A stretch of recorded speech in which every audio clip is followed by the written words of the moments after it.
ہے اور یہ بہت ہی چھوٹا پروگرام ہے، لیکن اس پروگرام میں جو شخصیت موجود ہے بہت بڑی بڑی شخصیتیں ہیں جو پورے ہندوستان بلکہ باہر دیش میں بھی مشہور و معروف ہے۔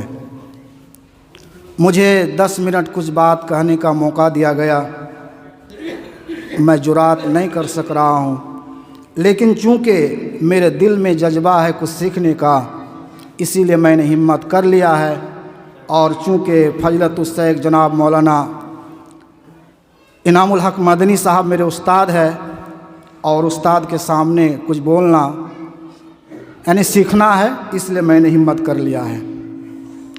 سامعین کرام، میرا جو موضوع ہے وہ ایمان ہے۔ ایمان ہی اسلام اور شریعت حق کی روح ہے۔ ایمان کے بغیر کوئی عبادت مقبول اور معتبر نہیں۔ آدمی کا عمل دیکھنے میں کتنا ہی اچھا ہو، مستحسن ہو، کتنا ہی پیارا ہو، اگر وہ ایمان کے نور سے خالی ہے تو اس کی بے قیمت ہے، اس کی کوئی قیمت نہیں ہے۔ خانہ کعبہ، جہاں لوگ حج کرنے کے لیے جاتے ہیں، تمام عربوں کے نزدیک بہت پہلے سے مقدس چلا رہا تھا۔ اس سے معمولی انتصاب بھی ایک قابل فخر چیز سمجھا جاتا تھا۔ خانہ کعبہ کی زیارت اتنا مقدس عمل تھا، جسے یہ حاصل ہو جاتا وہ قوم کا سردار بنا دینے کے لیے کافی ہوتا۔ خانہ کعبہ کے جو خادم اور منتظم ہوتے، وہ دنیا کا اپنے آپ کو معزز انسان شمار کرتا، اور انہیں اس بات پر ناز تھا، فخر تھا کہ ان کی دینی حیثیت مسلم ہے۔ دوسری طرف اسلام تھا، جس کی ابھی کوئی تاریخ نہیں بنی تھی۔ لوگوں کے ذہن میں بس اتنی سی بات تھی کہ یہ ایک شخص محمد صلی اللہ علیہ وسلم، ایک شخص محمد نام کا نبوت کا دعویٰ کیا ہے، اور کمزور قسم کا لوگ ان کا ساتھ دے رہا ہے۔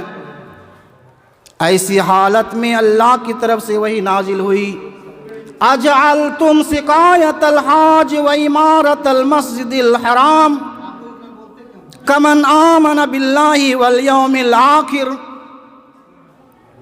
یعنی وہ حاجیوں کو پانی پلانے والوں، وہ مسجد حرام کی تعمیر کرنے والوں، وہ مسجد حرام کے خادموں اور منتظموں، وہ مسجد حرام سے نسبت رکھنے والوں، کیا تم نے اپنے آپ کو اس شخص کے برابر ٹھہرا لیا؟ کیا تم نے اپنے آپ کو اس شخص کے برابر مان لیا؟ کیا تم اس شخص کے برابر اپنے آپ کو مان رہے ہو جنہوں نے اللہ پر ایمان لے آیا ہے اور یوم آخرت پر ایمان لے آیا ہے؟ یعنی اگرچہ تمہارے پاس خدمت کعبہ کا بہت بڑا اعزاز ہے، لیکن یہ اعزاز ایمان والوں کے مقابلے میں کوئی قابل قبول نہیں ہے۔ ایمان والوں کے مقابلے میں کوئی اس کی حقیقت نہیں ہے، کوئی حیثیت نہیں ہے، کیونکہ تمہارے اندر ایمان نہیں ہے۔ میرے بھائیوں، میرے دوستوں، اس سے معلوم ہوا کہ ایمان ہی اسلام اور شریعت حق کی روح ہے۔ ایمان نہیں تو کوئی عبادت مقبول اور معتبر نہیں۔ آدمی کا عمل کتنا ہی مستحسن ہو جائے، کتنا ہی اچھا ہو جائے، دیکھنے میں کتنا ہی خوبصورت ہو جائے، اگر وہ ایمان کے نور سے خالی ہے تو وہ بے قیمت ہے، اس کی قیمت نہیں ہے۔ تو اس سے معلوم یہ ہوا کہ ایمان ہی اصل چیز ہے۔ ایمان ہے تو نیکی کا کام ہے، ایمان نہیں اور ہم اگر نماز پڑھ لے، روزہ رکھ لے، بھلائی کا کام کر لے، کوئی قابل قبول نہیں ہے۔ بخاری مسلم کی روایت ہے، برائی بن عازم اس حدیث کے راوی ہیں، وہ بیان کر رہے ہیں کہ ایک شخص سر سے پاؤں تک لوہا سے ڈھکا ہوا حضرت صلی اللہ علیہ وسلم کی خدمت میں حاضر ہوا۔ جہاد کے موقع تھا، صحابہ کرام جہاد کرنے کے لیے نکل رہے ہیں، وہ شخص آیا اور اللہ کے نبی سے کہنے لگے، اے اللہ کے نبی، میں جہاد کروں یا ایمان لے آؤں؟ اے اللہ کے نبی، جہاد کا وقت ہے میں جہاد کرنے کے لیے نکل جاؤں یا پہلے میں ایمان لے کے آؤں؟ اگر ایمان اصل نہیں ہوتا تو اللہ کے نبی کہتا چلو پہلے جہاد کا موقع ہے، جہاد کر لو، بعد میں ایمان لے آنا۔ اللہ کے رسول نے فرمایا اے میرے ساتھی پہلے ایمان لے آؤ، اللہ پر ایمان لے آؤ، بعد میں تم نیکی کا کام کرنا۔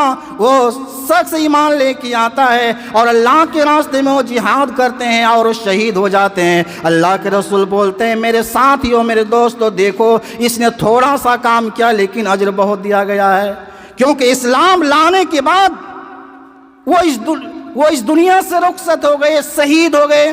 تو اس سے بھی یہ معلوم یہ ہو رہا ہے کہ ایمان ہی اسلام اور شریعت حق کی روح ہے، ایمان نہیں تو کوئی عبادت مقبول اور معتبر نہیں ہے۔ اور میرے بھائیو یہ بات اچھی طرح سمجھ لیجئے، ایمان اگر کمزور ہوتا ہے تو انسان تھوڑے سے فائدے کے لیے اللہ اور اس کے رسول کے احکام کو ٹھکرا دیتا ہے۔ ایمان اگر مضبوط ہوتا ہے تو انسان اللہ کے لیے بڑی سے بڑی چیز کو قربان کر دینا آسان سمجھتا ہے۔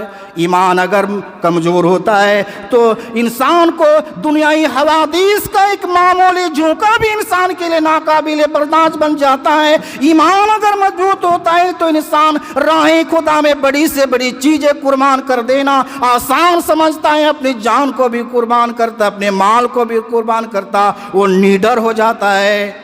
میرے بھائیوں، میرے دوستوں، وقت کی کمی ہے، اگر وقت ہوتا تو میں ایک ایک مثال دیتا کہ ایمان اگر مضبوط ہوتا ہے تو انسان اپنے جان کو بھی اللہ کے راستے میں قربان کرتا ہے۔ اگر وقت ہوتا تو میں بیان کرتا، اگر ایمان مضبوط ہوتا ہے تو اللہ کے راستے میں بڑی سے بڑی چیز قربان کر دینا پسند سمجھتا ہے۔ اگر وقت ہوتا تو میں آپ کے سامنے بیان کرتا کہ مومن اگر ایمان مضبوط ہوتا ہے تو وہ نیڈر ہوتا ہے، بڑے سے بڑے پہلوان کے سامنے بھی وہ للکار کے بول سکتا ہے کہ میں اللہ کے ماننے والا ہوں، مجھے کوئی ڈر نہیں ہے، کوئی